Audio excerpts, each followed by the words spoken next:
எனக்கு செய்வினை பாதிப்பு இருக்குன்னு சொல்றாங்க. கால் பாதம் ரொம்ப எரிச்சலா இருக்கு. எந்த வேலைக்கு போனாலும் அந்த முயற்சி எனக்கு தோல்வியா இருக்கு. நிறைய பேர்ட்ட போய் பார்த்தோம், யாரும் உங்களுக்கு செய்வனை வச்சிருக்குன்னு சொல்றாங்க. அப்படி இருந்தால் பக்கத்துல ஒரு அம்மன் கோயில், அது எந்த அம்மனா இருந்தாலும் பரவாயில்ல, ஒரே ஒரு எலுமிச்சம்பழம் வாங்கிக்கோங்க.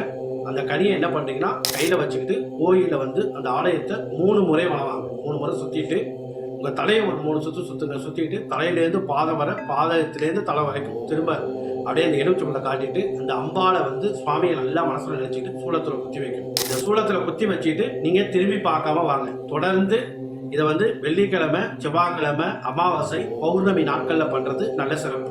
பழத்தை அந்த சூளத்துல குத்தி வச்சுட்டு விழுந்தெல்லாம் கும்பிட வேண்டிய அவசியம் இல்லை.